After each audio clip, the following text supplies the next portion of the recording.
air. Spesial juga sudah ada yang datang di studio Jawa Pos TV kali ini. Saya sapa terlebih dahulu, yang pertama adalah Ketua KPID Jawa Timur, Ibu Royin Fauziana. Selamat malam, Ibu. Selamat malam, Mbak. Apa kabar? Alhamdulillah. Alhamdulillah. Semangat bekerja kembali setelah libur panjang ya, Ibu? Harus semangat dong. Harus semangat. Sebelah dari Ibu Royin Fauziana adalah Komisioner KPID Jawa Timur, yaitu Pak Aan Haryono. Selamat malam, Bapak. Selamat malam. Kabarnya gimana Sehat, malam ini, Bapak? Sehat? Luar Tetap biasa. semangat semuanya. Tetap semangat memantau lembaga-lembaga penyiaran ya Pak ya, yang ada di Jawa Timur ya khususnya. Dan di sebelah Pak Aan juga sudah ada Ketua Tim Kemitraan Komunikasi dan Lembaga Dinas Kominfo Jawa Timur, yaitu Pak Eko Setiawan. Selamat malam, Pak Eko. Selamat malam, Mbak. Minal aidin wal faizin. Oh, minal aidin wal faizin. Masih dalam Suasana nuansa Lebaran soalnya ya Pak ya. Masih di bulan Syawal. Baik. Kita akan mengawali langsung saja nih pemirsa, kita akan mengawali pertanyaan-pertanyaan yang sudah dikumpulkan untuk Bapak dan Ibu sekalian gitu. Baik, mungkin saya mengawali bertanya ke Pak Aan dulu ya Pak Aan. Pak Aan, sebagai sejarah berdirinya radio pertama di Indonesia, ya kan, akhirnya menjadi Hari Penyiaran Nasional. Bagaimana Pak KPID melihat perkembangan dari lembaga-lembaga penyiaran pada saat ini, dinamikanya terus-menerus berubah? Seperti apa Pak? Ya, betul sekali ya. Memang dalam beberapa tahun terakhir ini, pertama kita harus mengakui bahwa kita mengalami satu perubahan preferensi pemirsa ya. Begitu pula dengan preferensi pendengar gitu loh. Dan itu terjadi ya seiring dengan ketika kita banjir dalam ruang-ruang turbulensi digital gitu loh, dan permajaan pendengar maupun pemirsa juga terjadi begitu luar biasa gitu loh, dan juga kita tahu bagaimana arus digital ini berjalan begitu sangat cepat gitu loh. Sekali. Artinya dalam beberapa tahun yang lalu dan tahun ini apakah ada perbedaan? Ya, sangat gitu loh. Dan kita pun juga melihat lembaga penyiaran masih memiliki semangat yang luar biasa gitu loh, termasuk mereka juga cepat untuk melakukan proses adaptasi dalam perubahan-perubahan itu gitu loh. Di antara mereka dalam beberapa tahun yang lalu sudah mulai masuk dalam ruang-ruang konvergensi gitu loh, yang juga mau nggak mau kemudian ketika ada perubahan preferensi pemirsa dan pendengar itu gitu loh, lembaga penyiaran juga berjalan cukup cepat gitu loh. Dan di tahun ini kalau kita kaca dalam beberapa tahun terakhir ini ya gitu loh, kita bahkan di masyarakat itu kan luar biasa ya gitu loh, dampak yang terjadi gitu loh. Salah satunya adalah ketika informasi di udara itu kan cukup banyak, ruang-ruang itu memenuhi hampir semua literasi masyarakat gitu loh. Nah, dengan pilihan-pilihan yang kemudian cukup banyak ini gitu loh, masyarakat kemudian akhirnya punya pilihan-pilihan gitu. Termasuk sebenarnya ada satu hal gitu ya, mungkin nanti Bu Royin, Pak Eko juga pun sama. Yang paling kita takuti sebenarnya itu adalah disinformasi. Nah itu, disinformasi itu. Dan itu hampir setiap saat itu membanjiri lini masa media sosial masyarakat, lini masa informasi yang diakses oleh masyarakat gitu loh. Nah, dan kenapa kemudian semangat lembaga penyiaran itu masih cukup hari ini masih sangat dibutuhkan? Ya karena lembaga penyiaran adalah penjernihnya gitu loh. Di saat yang lain kita kadang ragu kan, misalnya konten ini betul apa enggak ya gitu loh. Tapi ini kita banget kan gitu kan gitu loh. Yang ini yang akhirnya kemudian masyarakat menjadi dekat kan gitu loh. Mereka kemudian tanpa berpikir panjang mereka ya membagikan ke grup keluarga, ke grup teman dan macam-macamnya gitu loh. Nah, apa bedanya? Lembaga penyiaran adalah satu lembaga yang kemudian proses verifikasinya ini memang terjadi dalam proses itu, sehingga ada proses sharing di situ, ada cover both side, ada kemudian ruang-ruang yang di situ benar-benar terseleksi dengan baik gitu loh. Nah ini yang membedakan. Yang satunya tentu dengan regulasi yang sangat ketat di kita. Nah kemudian yang media sosial sampai saat ini belum ada regulasi yang mengikat di dalamnya gitu. Itu yang hari ini benar-benar menjadi tantangan bagi kita bersama gitu loh. Dan sekali lagi sekaligus produk-produk dari lembaga penyiaran juga memberikan bukti ya gitu loh. Artinya dalam beberapa kasus-kasus krusial gitu loh, terutama di Jawa Timur ini, teman-teman di lembaga penyiaran ini mampu memainkan peran itu dengan baik gitu loh. Ada dua contoh yang terbaru kemarin itu misalnya. Salah satu yang hari ini juga menjadi PR di semua daerah itu adalah terkait dengan masalah mental health, tentang kesehatan mental gitu loh. Di beberapa tempat kita menjumpai ya gitu loh, ada ada keluarga baik, nggak hanya orang dewasa, termasuk juga anak-anak mengalami itu gitu loh. Kemarin kita sempat ini Pak Eko, saya sama Bu Royin sempat mengunjungi ke rumah sakit Menur gitu ya. Antrian kamar inap itu pun antrian cukup panjang gitu loh. Termasuk juga anak-anak gitu loh. Dan ini kemarin kami mitigasi juga kan gitu. Makanya kenapa kemudian di tahun ini setidaknya sektor anak-anak, perempuan dan disabilitas ini menjadi bagian penting dalam ekosistem penyiaran gitu loh. Dan kita sedang berupaya ke arah sana gitu loh. Nah, yang kedua, apa dampak dari teman-teman penyiaran atau produk-produk penyiaran itu memberikan dampak yang luar biasa bagi masyarakat? Iya. Salah satunya ketika Jawa Timur kebetulan sedang KLB difteri itu. Ada banyak daerah itu bahkan ada korban jiwa di Sumen itu sampai 20 anak meninggal dunia gitu loh. Nah ini kan force majeure gitu loh. Nah peran lembaga penyiaran mengambil peranan penting di sini. Salah satunya adalah ajakan untuk imunisasi gitu loh. Karena salah satu dari solusi gitu loh. Karena ada beberapa daerah yang masih sebenarnya tidak semuanya terjangkau internet gitu loh. Tapi mereka bisa mendengarkan radio. Nah melalui radio itulah kemudian kami semua mengajak bagaimana kemudian pentingnya kesehatan bagi anak-anak itu. Nah, akhirnya difteri itu bisa dilalui kemarin gitu loh dan juga bisa menekan angka kematian bagi anak-anak itu. Oke, baik. Kita ke Bu Royin dulu nih. Bu Royin mungkin banyak juga ya masyarakat gitu yang belum mengerti apa sebetulnya peran atau tugas dari KPID ini sendiri, Bu. KPI ya. Ya, kalau di daerah kita sebutnya KPID ya, Komisi Penyiaran Indonesia Daerah, yang dimana tugas dan wewenang kita mengawasi siaran-siaran yang dilakukan oleh lembaga penyiaran. Nah, untuk di Jawa Timur ini kurang lebih ada 401 lembaga penyiaran. 401 lembaga penyiaran yang terdiri dari televisi dan radio. Nah, akhirnya kita juga harus ekstra ya, dan ini sepertinya sangat relevan, sangat masuk akal jika disambungkan dengan tema Harsiarnas hari ini. Dan kebetulan tahun ini Harsiarnas ke-93 mengangkat tentang kolaborasi penyiaran mewujudkan ketahanan nasional. Nah, kami memaknainya bahwa memang kita di dunia penyiaran ini kan tidak bisa sendiri. Baik KPID dalam mengawasi siaran-siaran untuk memastikan siaran itu berkualitas, ataupun lembaga penyiaran bagaimana menciptakan siaran-siaran itu tetap sehat dan pantas untuk dinikmati oleh masyarakat, kan tidak bisa berdiri sendiri, Mbak. Mungkin lembaga penyiaran di situ butuh merangkul beberapa elemen masyarakat, beberapa instansi pemerintah ataupun lain sebagainya. Begitupun kami dalam melakukan pengawasan, kami juga tidak bisa sendiri, Mbak. Kami juga bersinergi dengan Kominfo Jawa Timur, kami bersinergi dengan MUI dalam mengawasi konten-konten religi, begitu semisal ya. Kami bersinergi dengan mahasiswa yang meskipun hari ini kalau berbicara Gen Z ya, tapi kami masih percaya bahwa ada mahasiswa yang melek penyiaran.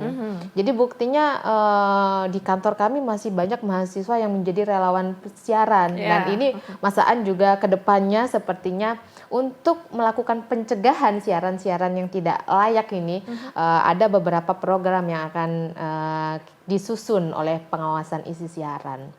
Karena perkembangan ini kan juga cukup ini ya, Mbak. Kalau kita mau merefleksi mulai dari pertama kali radio didirikan gitu kan? Begitu ya, mulai dari AM ke FM, terus televisi mulai dari analog ke digital begitu. Jadi memang hari ini lembaga penyiaran itu cukup harus ekstra, bukan hanya survive tapi juga harus berinovasi.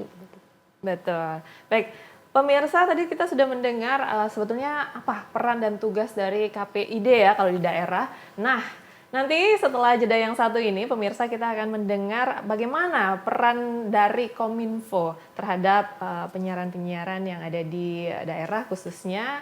Dan sesaat lagi kami akan kembali.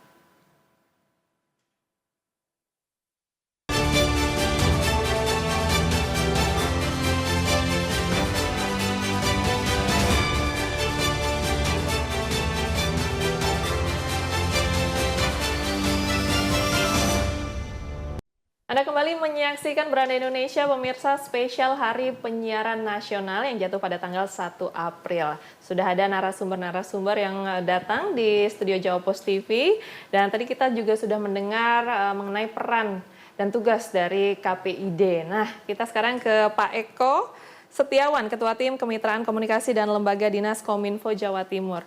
Bapak, untuk Kominfo sendiri, bagaimana perannya dan sinergi apa saja yang sudah dilakukan dengan KPID, Bapak? Baik, jadi dalam tadi seperti disebutkan Bu Royin tadi, dalam hal menangani di bidang penyiaran, memang kita harus kolaborasi, tidak bisa bergerak sendiri. Hampir semua stakeholder saya kira memang harus satu arah, satu komando, satu gerakan kita di situ.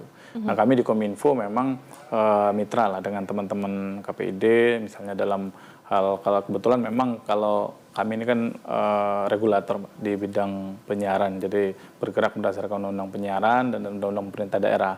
Kebetulan memang di beberapa kali revisi regulasi memang urusan penyiaran ditarik oleh pemerintah pusat menjadi urusan pusat, tapi tidak kemudian serta-merta urusan penyiaran di daerah juga kami tinggalkan, enggak. Jadi kami tetap support KPID secara kelembagaan, kemudian juga tentu bermitra dengan teman-teman lembaga penyiaran. Misalnya tadi Pak An sudah menyebutkan banyak tugas kita tadi, misalnya seperti lembaga penjernih informasi tadi di tengah hutan rimba raya media sosial, ya, media penyiaran kemudian hadir sebagai clearing house tadi, rumah penjernih informasi. Nah, itu yang diperlukan. Kami tentu di Kominfo juga sama misinya sebagai kemudian untuk menjernihkan informasi di media sosial tadi itu.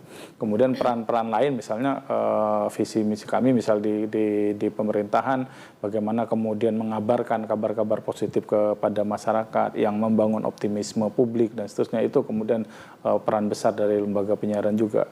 Dan tentu sama seperti tema Harsiarnas kita tahun ini tadi, kolaborasi lembaga penyiaran untuk memperkuat ketahanan nasional. Nah, itu juga bagian dari memperkuat ketahanan nasional tadi. Bagaimana kemudian kita tahu sekarang kondisi tidak mudah, kondisi geopolitik di luar negeri seperti apa, di dalam negeri juga seperti apa, itu tentu harus antar stakeholder harus saling mendukung untuk memperkuat ketahanan kita tadi.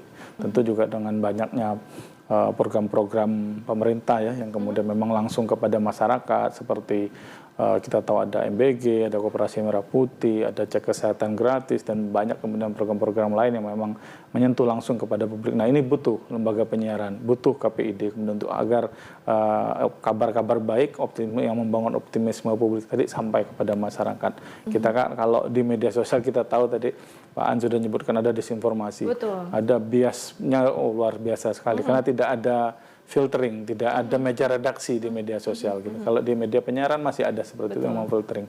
Belum lagi kalau kita ngomong AI, bagaimana kemudian konten-konten sekarang di media sosial itu yang bikin sudah hampir 100, sebagian besar ya kita sebut sudah dibuat oleh AI, termasuk disinformasi, termasuk hoax sendiri itu juga sudah dibuat, orang buatnya sudah pakai AI lagi. Nah, di sini maka peran kemudian kami sangat berterima kasih sekali kepada KPID, kepada lembaga penyiaran sebagai mitra utama dalam tadi ya, penjernih informasi, menyampaikan kabar baik kepada masyarakat, juga membangun ketahanan nasional. Mungkin untuk langkah konkretnya Pak dari Kominfo sendiri untuk mengantisipasi berita-berita yang simpang siur atau hoax seperti itu, seperti apa nih Pak Eko? Kalau kami sendiri ada beberapa yang sudah kami lakukan. Pertama memang kami menyiapkan tools ya, perangkat. Kami ada aplikasi namanya Klinik Hoax. Jadi Klinik Hoax di websitenya klinikhoax.jatimprov.go.id, di Instagram juga ada. Kita rutin di situ mengklarifikasi, memverifikasi informasi hoax masyarakat yang ingin tanya. Juga ada fitur kita bisa menjawab dalam 1 kali 24 jam kepada masyarakat untuk cerahkan, mencerdaskan lah. Ini hoax ketiga dan seterusnya itu ada aplikasinya, sudah kami siapkan. Juga kegiatan-kegiatan lain yang memang kita langsung turun ke masyarakat, turun ke publik, namanya Cerdas Digital, itu bagian dari campaign kita lah untuk kemudian meningkatkan informasi positif yang ada di masyarakat. Tentu juga yang lain, kabar-kabar positif, kabar itu, karena dengan salah satu cara sebenarnya untuk mereduksi, mengurangi kabar-kabar negatif, hoax dan disinformasi tadi adalah memperbanyak konten-konten positif tadi.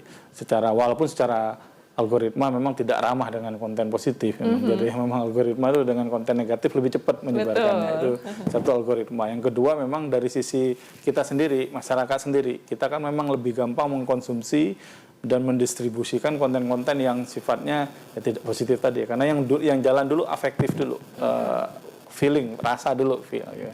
Relate nggak dengan saya, ini jalannya dulu. Kognitif, akal jalannya belakangan. Jadi yang penting nyambung dengan saya. Sensasional, sensasi dulu, substansi belakangan. Nah, jadi memang tantangannya memang agak berat kita makin ke sini dengan banyaknya perkembangan tadi, entah itu media sosial, algoritma, AI dan seterusnya tadi. Tapi walaupun banyak tantangannya tetap semangat ya Pak ya? Oh ya harus. Harus ya. Saya ke Pak Aan dulu, Pak Aan. KPID di sini adalah pengawas ya lembaga penyiaran yang ada di Indonesia, khususnya Jawa Timur. Nah, untuk pengawasan sendiri, Pak, seperti apa bentuk pengawasan yang dilakukan oleh KPID di lembaga-lembaga penyiaran ini, Pak? Ya, sebenarnya kita ada tiga hal ya gitu loh yang dilakukan dalam ruang-ruang pengawasan itu. Yang pertama, kita mempunyai yang namanya pengawasan monitoring internal gitu loh. Yang di situ kami melibatkan staf kami gitu loh yang ada di pengawasan isi siaran gitu loh, yang setiap hari 24 jam kami memonitor, yaitu tadi yang sempat disampaikan 401 lembaga penyiaran. Ini ditonton banyak terus ini, itu berarti ya Pak ya? Gitu loh. Jadi Jawaban TV juga Pak. Jawaban TV juga ya Pak ya? Aman ya Pak ya? Ya, Jadi kalau istilah di kami punya yang namanya surat cinta. Nah, surat cinta itu biasanya kalau kami berikan ketika ada pelanggaran itu gitu. Nah, itu yang pertama, ada monitoring internal. Yang kedua, kami juga melibatkan dan tetap berkolaborasi dengan lembaga-lembaga lain gitu loh. Yang juga mereka bisa memaksimalkan itu melalui ruang atau delik aduan gitu. Nah, itu juga kami terima gitu loh. Bahkan di beberapa bulan terakhir ini kami cukup banyak dapat aduan ya dari lembaga-lembaga yang lain gitu. Misalnya kayak BPOM, terus kemudian ada MUI, Dewan Masjid Indonesia, itu kami cukup intens untuk berkolaborasikan, dan kami memang memahami bahwa ruang penyiaran itu juga tidak hanya dilaksanakan oleh KPID saja gitu loh, tapi seluruh komponen masyarakat juga ikut terlibat di dalamnya gitu. Sama yang terakhir, kita juga ada yang namanya aduan dari masyarakat gitu loh, yang di situ kami baik hotline lewat sambungan telepon atau kemudian mereka yang cukup mengirimkan WhatsApp aja gitu loh, itu juga bisa kami terima gitu loh. Kayak kemarin di bulan yang lalu kita cukup banyak menerima aduan dari masyarakat, dari total sampai ada 310 gitu loh aduan dari masyarakat ya, dengan berbagai macam ini ya, berbagai tayangan, mulai dari unsur kekerasan, kemudian tayangan yang berbau dengan seksualitas gitu loh, yang berbau dengan hasutan gitu loh, ujaran kebencian gitu loh. Tadi cukup banyak gitu loh, dan kami dalam setiap bulan itu tadi responnya ya, kalau memang pelanggarannya cukup keras ya, kami langsung segera memang gitu loh untuk berkirim. Itu tadi ada surat cinta yang kami berikan gitu, ada ruang klarifikasi gitu loh. Sama yang lainnya sebenarnya ini juga cukup menarik gitu loh. Tadi semakin kesini itu kan kadang begini, kami memahami di ruang-ruang konvergensi media itu lembaga-lembaga penyiaran mereka juga masuk dalam ruang-ruang media sosial juga gitu ya, yang juga mereka ketika siaran itu mereka juga live TikTok di situ, mereka juga live Facebook di situ, juga live Instagram gitu loh. Nah, tapi ada dua sisi. Kalau kami memang secara regulasi kami hanya mengawasi di ruang terestrial gitu loh. Jadi kalau di radio ya berapa FM, itu yang kami awasi. Kalau streamingnya tidak, gitu loh. Nah, ada beberapa perubahan sebenarnya. Jadi kadang laju ketika presenter atau penyiar radio ketika siaran, terus kemudian dia juga live TikTok di situ gitu loh. Nah, ada jeda ketika misalnya jeda pariwara atau jeda muter playlist radio gitu loh. Tapi di media sosial ini nggak jeda.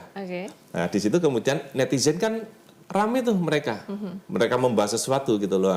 Nah, kadang pada satu premis, maaf benar netizen dengan segala macam cuitannya ya gitu ya. Jadi karena mereka mungkin merasa tidak berada di forum itu gitu loh. Jadi kadang ucapan-ucapan dan macam-macam itu di luar kendali gitu loh. Nah, gitu loh. Nah, di beberapa kesempatan itu terkadang itu masih terbawa tuh gitu loh, apalagi yang sedang live ya, misalnya yang lagi live talk show atau apa gitu, tapi biasanya mereka itu tadi.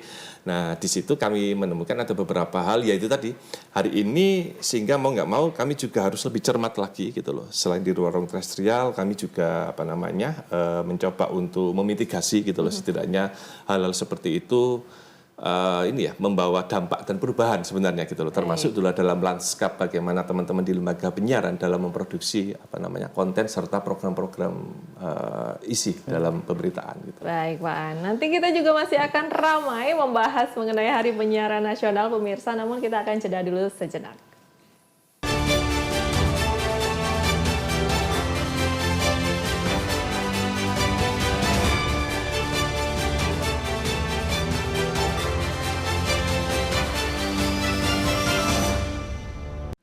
Anda kembali menyaksikan Beranda Indonesia, pemirsa, masih mengenai Hari Penyiaran Nasional. Kita lanjut berbincang-bincang dengan, kali ini saya akan bertanya ke Bu Royin. Bu Royin, untuk tadi Pak An sudah menjelaskan bentuk-bentuk pengawasan kepada lembaga-lembaga penyiaran. Nah, apabila lembaga penyiaran tersebut melakukan pelanggaran atau memberikan sebuah vibe yang positif, adakah sanksi atau apresiasi yang diberikan oleh KPID? Tentu ketika siaran-siaran di terestrial ini kita temukan atau kita menerima aduan dari masyarakat dan ketika kita kaji merupakan siaran yang melanggar aturan, melanggar pedoman siaran kita begitu kan, tentu akan kami sanksi. Nah, kebetulan dengan surat cinta tadi ya, Bu ya? Kebetulan ini dengan Korbit Pengawasan Isi Siaran, jadi memang beliau yang membuat runtutan kajian-kajiannya, melanggar pasal berapa dan sebagainya, tentu akan kami tindak lanjuti, Mbak. Dan apabila itu merupakan lembaga penyiaran tingkat nasional, kami akan memberikan rekomendasi kepada pusat. Dan ini terbukti beberapa bulan ini Mas Aan juga sering tuh berkirim surat ke pusat. Ke pusat ya? Iya, melaporkan beberapa temuan yang ada di Jawa Timur. Dan selanjutnya apabila lembaga penyiaran ini melakukan siaran-siaran yang sangat berkualitas dan sangat bermanfaat bagi masyarakat, tentunya kita melakukan apresiasi ya Mbak.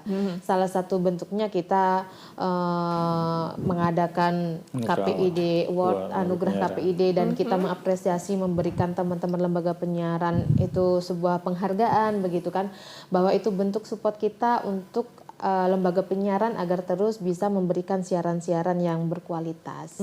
Betul. Baik, lembaga penyiaran sudah ada pengawasnya. Kita tadi sempat membahas sedikit mengenai media sosial nih. Dunia maya ini agak sulit mungkin ya Pak ya pengawasannya. Nah, untuk dari Kominfo sendiri seperti apa Pak untuk kedepannya mungkin di media sosial untuk lebih bisa terjaga gitu? Iya, jadi sejauh ini memang regulasi yang ada masih di Undang-Undang ITE, walaupun Undang ITE sendiri sudah 3 kali revisi untuk kemudian terus penyempurnaan. Nah, memang untuk yang media sosial sendiri kita sedang mengarah ke sana. Jadi memang tadi disebutkan Pak An tadi ada arah media sekarang kan sudah berkembang menjadi namanya konvergensi media. Kalau dulu kita kenal cuman dia media penyiaran, dia atau media cetak saja, cuman ada gambar, cuman ada video dan tulisan. Kalau konvergensi sudah semua, ada foto di situ, ada tulisan di situ, ada video di situ dan seterusnya. Nah juga untuk pengawasannya sendiri, nah regulasinya dulu yang mungkin perlu kita kita godok terus juga, sama seperti regulasi di Undang-Undang Penyiaran juga. Undang-Undang Penyiaran usianya sudah cukup tua, dari 2002.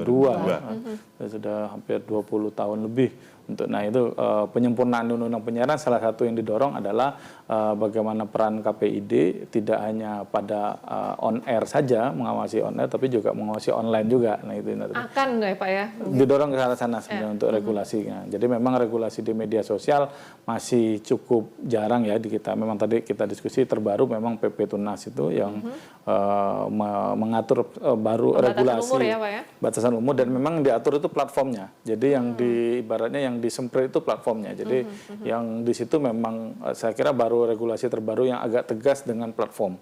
Jadi platform misalnya dengan platform atau istilahnya Komdigi itu kan PSE, penyelenggara sistem elektronik. Nah ini usia sekian sampai sekian tayangannya harus seperti ini usia sekian sampai sekian. Nah itu seperti yang dan beberapa PSE kemarin agak bandel, ya itu juga sudah disemprit juga. Jadi mana yang patuh diapresiasi, mana yang belum ya kita umumkan ini belum dan seterusnya. Jadi itu saya kira untuk pengawasan di media sosial memang larinya akan di sana.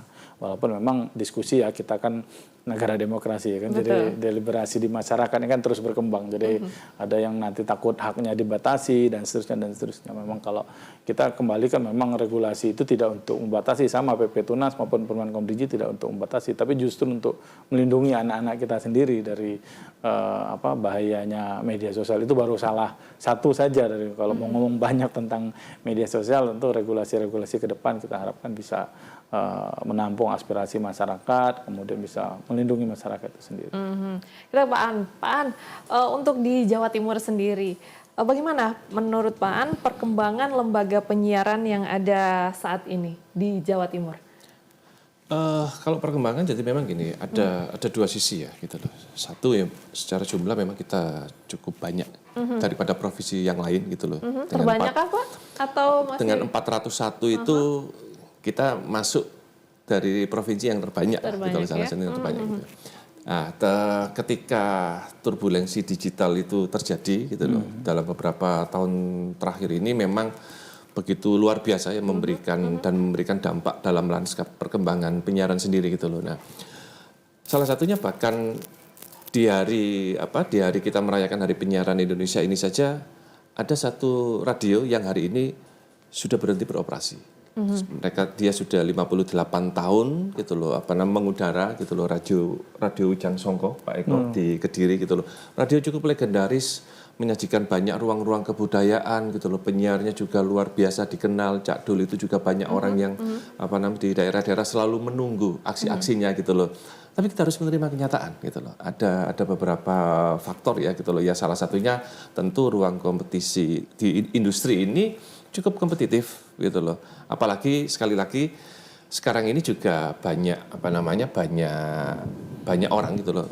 Mereka dari balik kamarnya mereka sudah memproduksi konten itu. Betul. Mereka bertarung sama dengan produk yang dibuat oleh lembaga penyiaran. Mereka cuma satu orang, tidak berbiaya. Sementara lembaga penyiaran harus menghidupi 15 orang, 25 orang, 35 orang gitu. Dan ini tentu satu kompetisi yang tentu saja tidak fair gitu ya. Nah, Pak An, sebentar kita harus jeda dulu sejenak Pak An. Nanti kita akan bahas lagi mengenai hal ini. Jangan kemana-mana, pemirsa Beranda Indonesia, kami akan kembali seusai jeda.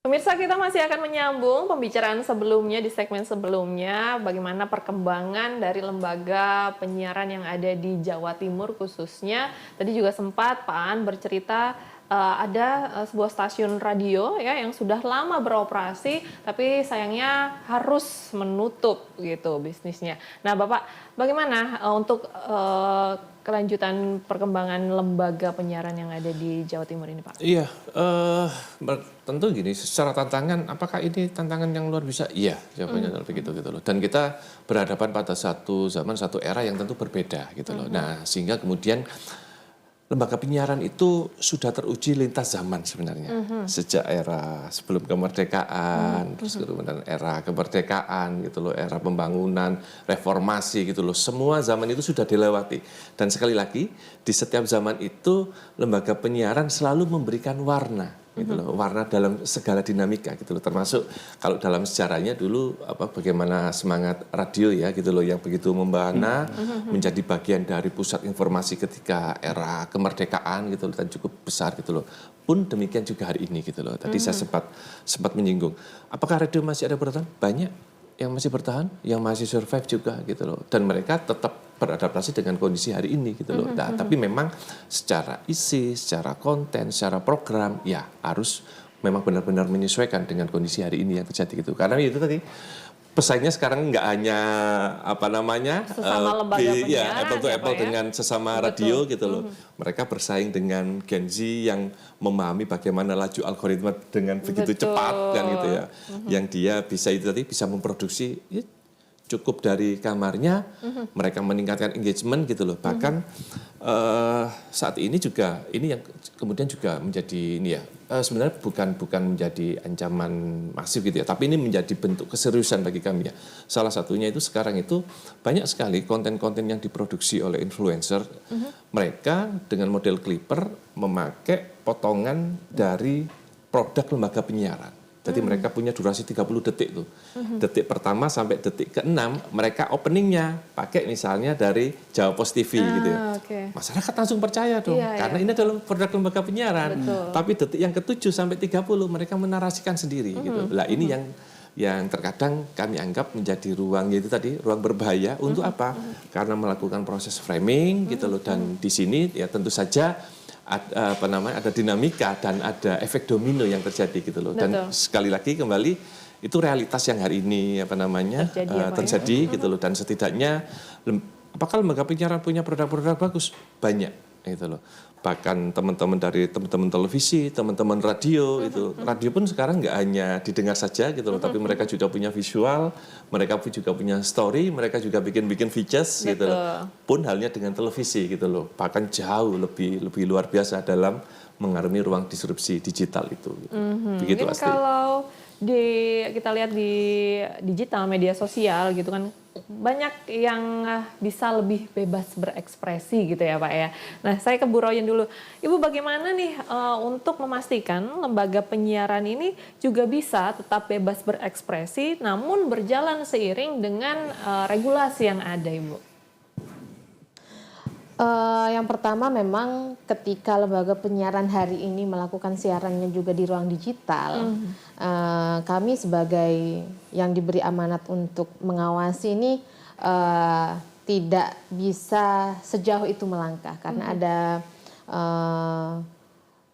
keterbatasan regulasi ya, keterbatasan regulasi. Tapi sampai hari ini kami selalu menghimbau kepada lembaga penyiaran yang ada di Jawa Timur ini untuk terus melakukan siaran-siarannya juga di ruang digital, tapi dengan cara sesuai dengan regulasi yang ada di dunia penyiaran. Karena apa? Ketika tadi disampaikan oleh Mas Aan bahwa hari ini sudah terlalu banyak informasi yang beredar di dunia digital, sehingga kita susah membedakan ya.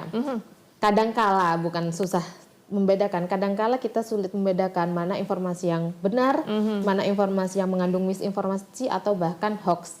Nah, ketika kita lembaga penyiaran ini yang ada di yang melakukan transformasi digital di ruang digital ini juga memberikan informasi-informasi yang sesuai aturan nih, harapannya adalah memberikan informasi yang baik, memberikan informasi yang benar sehingga bisa menenggelamkan informasi-informasi yang dianggap tidak benar tadi, Mbak. Jadi itu yang pertama yang kami selalu himbau kepada masyarakat. Yang kedua, kita tidak pernah melarang masyarakat, tidak pernah melarang lembaga penyiaran ya, justru mendukung penuh ketika lembaga penyiaran itu melakukan transformasi digital. Lagi-lagi meskipun kita belum bisa mengawasi digital ya. Agar apa ya? Yang pertama demi keberlangsungan hidup lembaga penyiaran begitu ya. Karena selain mengawasi siaran-siaran yang dilakukan oleh lembaga penyiaran, kami juga mempunyai kewajiban untuk memastikan ekosistem penyiaran ini tetap berjalan. Nah, ketika lembaga penyiaran ini tidak bisa survive di disrupsi digital ini, saya khawatirnya akan ditinggal oleh pendengarnya, akan ditinggal oleh kolaboratornya begitu kan, sehingga ini perlu dilakukan Mbak, transformasi digital ini. Yang ketiga ya untuk membuka lebih banyak pintu, kalau bahasanya Mas Aan, membuka banyak pintu untuk kita memberikan informasi, karena hari ini mungkin Gen Alpha sudah terlalu dimanjakan dengan gadget begitu ya. Sehingga ketika Gen Alpha mungkin tidak menonton televisi, tapi mereka masih bisa menikmati tayangan televisi yang ada di gadgetnya masing-masing. Gitu. Baik, kita ke Kominfo. Pak Eko, kalau tadi bagaimana akhirnya lembaga penyiaran ini bertransformasi ya ke digital gitu. Nah, untuk Kominfo, apa strategi Kominfo dalam mendukung transformasi digital di sektor penyiaran ini? Pak Eko jangan dijawab dulu, dijawab setelah jeda ya Pak ya. Jangan kemana-mana pemirsa, kami akan kembali seusai jeda berikut ini.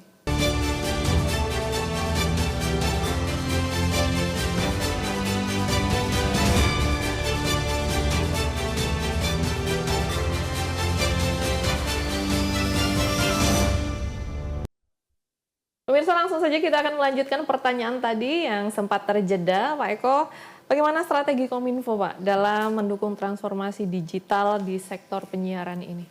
Iya, memang isu ini, isu industri media di dunia digital itu memang isu yang paling hot ya belakangan. Karena kan tuntutan bagi dari teman-teman lembaga penyiaran itu adalah playing field ya, lapangan ini kok nggak apple to apple kalau sama Anda kan nggak sama kan gitu. Jadi kami yang penyiaran berjuang di on air dengan segala regulasinya, kemudian yang medsos di online yang tanpa ada regulasi sama sekali, maka itu kemudian jadi tuntutannya tadi. Maka kemudian kalau kembali ke regulator, kembali kepada pemerintah, memang kami memang mendorong bahwa ini bisa menjadi ranah yang sama tadi ya. Jadi memang tidak ada pembatasan di media digital.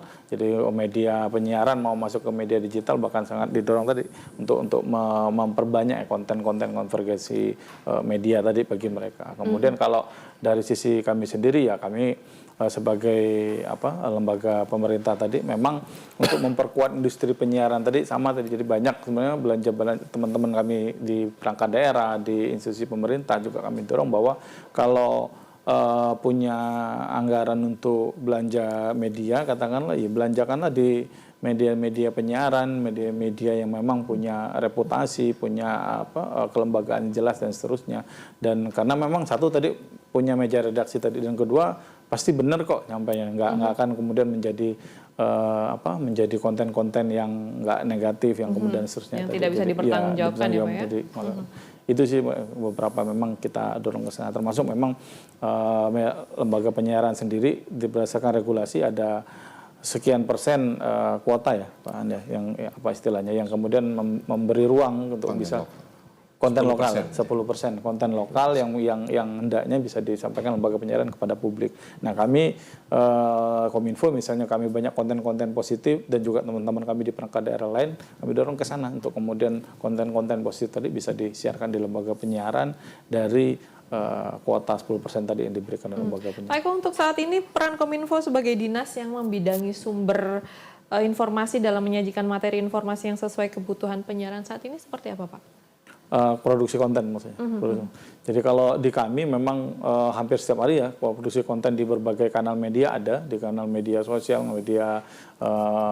media cetak juga ada, media online juga ada, dan memang goal kami ke situ. Jadi memang harapannya adalah dari konten-konten positif yang kami produksi tadi juga bersama kami teman-teman perangkat daerah yang lain itu bisa kemudian mendrive teman-teman lembaga penyiaran atau lembaga media massa mainstreamnya lagi untuk ke arah sana. Jadi contoh misal kemarin kita di mudik kita sama arus balik lebaran kemarin kami cukup intens, jadi bahkan bersama teman-teman di sub itu menyusun rencana operasi mudik seperti apa. Kami juga berkoordinasi dengan teman-teman telekomunikasi. Jadi di titik-titik mana sinyal itu akan padat, titik-titik di jalan kah, di objek wisata kah, dan seterusnya. Itu perlu penguatan tadi. Nah itu kemudian termasuk di konten-konten titik-titik mudik tadi. Nah dari sini kami susun strategi komunikasinya akan seperti apa. Nah dari sini tadi kemudian dengan konten yang baik, konten sudah kami siapkan, ini bisa kemudian ditularkan kepada lembaga penyiaran ataupun lembaga media mainstream lainnya. Oke, baik. Kita harus jeda dulu sejenak, Bapak, Ibu. Jangan kemana-mana, pemirsa Jawpos TV, Beranda Indonesia akan kembali seusai jeda berikut ini.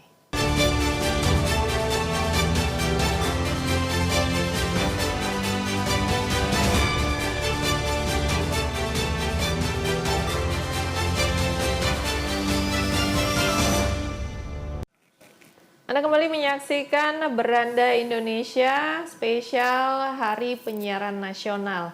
pemirsa, kita masih memiliki beberapa narasumber pastinya di sini. Kita ke Pak Aan. Pak Aan, untuk saat ini adalah era disrupsi ya Pak ya.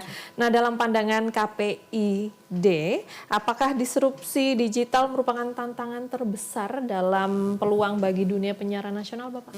Ya, ini momentum yang paling tepat bagi lembaga penyiaran untuk bisa terbang tinggi, gitu loh, untuk bisa mengambil kesempatan yang begitu luar biasa karena sekarang ceruknya tanpa batas, tanpa batasan tepi, gitu loh. Semakin kemudian bisa memahami laju disrupsi itu, ya, ruang-ruang digital itu, maka kesempatan itu sangat terbuka lebar, gitu loh. Bahkan kalau kita coba cermati, gitu loh, lembaga-lembaga penyiaran yang hari ini benar-benar survive, ya, mereka masih tetap dalam on the track dalam melajunya, ya adalah mereka yang benar-benar mampu untuk memahami bagaimana memaksimalkan potensi-potensi di tiap zaman itu, di tiap generasi yang hadir, gitu loh. Kita menghadapi sekarang ini misalnya pemirsa ataupun pendengar Gen Z yang kalau orang misalnya dengan generasi strawberry yang kelihatan asik gitu loh, tapi kita digigit asem gitu ya. Tapi kita juga harus bisa melakukan peremajaan pendengar itu. Kita juga bisa melakukan peremajaan pemirsa gitu lah. Setidaknya dengan itu tadi, dengan apa namanya konten-konten atau kemudian isu-isu yang dekat dengan mereka gitu, yang itu nantinya akan menjadi satu pembeda gitu loh. Dan sekali lagi ini kesempatan yang tepat gitu loh untuk bisa terus bangkit itu gitu loh, dan ruang optimisme itu kami masih melihat cukup cerah gitu loh. Dulu pun sama. Apakah orang-orang beberapa tahun yang lalu memprediksi ini sudah era senjakalanya radio nih, udah era senjakalanya televisi gitu loh, ketika hadir media sosial dengan laju yang cepat gitu loh. Tapi orang-orang masih menonton televisi hari ini, orang-orang juga masih mendengarkan radio gitu loh. Artinya ruang-ruang itu masih bisa diadaptasi dengan kebutuhan serta itu tadi selera hari ini. Kalau di industri berarti ngomong tentang selera pasarnya gitu loh, dengan apa namanya konten-konten yang dekat dengan mereka, konten-konten yang membantu dengan mereka gitu loh. Bahkan kemarin kita juga terperangah ya, ternyata banyak pendengar-pendengar itu atau pemirsa televisi itu juga mereka juga didominasi oleh perempuan-perempuan juga gitu loh. Termasuk juga anak-anak gitu loh. Iya gitu loh. Makanya kemarin apa namanya kita cukup intens ya gitu loh. Bagaimana kemudian siaran yang hari ini yang dihasilkan oleh teman-teman di lembaga penyiaran itu ya adalah siaran yang ramah perempuan, siaran juga ramah terhadap anak gitu loh. Karena sekali lagi keberhasilan generasi itu tidak hanya dari pendidikan formal saja ya gitu loh, tapi dari informasi setiap hari yang ditangkap oleh mereka, yang dikonsumsi gitu loh. Nah, setidaknya ketika setiap hari ini yang dikonsumsi oleh generasi kita adalah konsumsi yang sehat, yang kemudian memang benar-benar terverifikasi, kita bisa memastikan gitu loh, karena bagaimanapun juga mereka adalah penerus dari kita semua gitu loh, calon dari pengganti presiden kita, wali kota kita, gubernur kita gitu loh, dan kita memastikan mereka tumbuh dengan sehat di ruang digital. Oke, Bu Royin, prediksi 5-10 tahun ke depan, bagaimana proyeksi masa depan penyiaran Indonesia nih Bu? Wah, saya bukan cenayang Mbak. Cuman kan mungkin bisa nih kelihatan atau nggak harapannya nih Bu, seperti apa? Ya, kalau diprediksi saya masih belum berani menjawab ya Mbak, karena kita dari beberapa tahun kemarin aja sudah cukup fantastis nih perkembangannya. Jadi 2 tahun, 3 tahun, 5 tahun ke depan mungkin akan menjadi era yang berat kalau lembaga penyiaran tidak bisa adaptif hari ini. Tapi kalau lembaga penyiaran hari ini bisa, bahasanya Mas Aan, bisa melakukan ya ceruk yang sangat tidak terbatas ini, kedepannya akan bisa berjalan dengan tambah baik begitu daripada hari ini.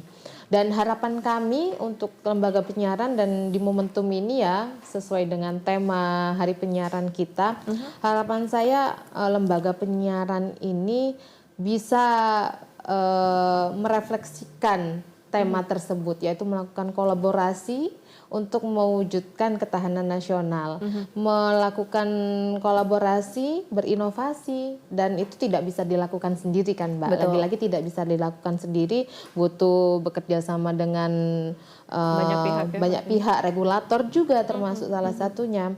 Sehingga kalau berbicara lebih fokus ke penyiaran, kami membahasakannya ketahanan informasi ya, karena di dunia digital kalau bahasa kami itu overload informasi, informasinya sudah sangat overload. Jadi lembaga penyiaran di sini fungsinya bukan hanya dalam memberikan informasi, tapi sebagai penjernih informasi. Jadi itu dua hal yang berbeda ya, hanya memberikan informasi atau sebagai penjernih informasi.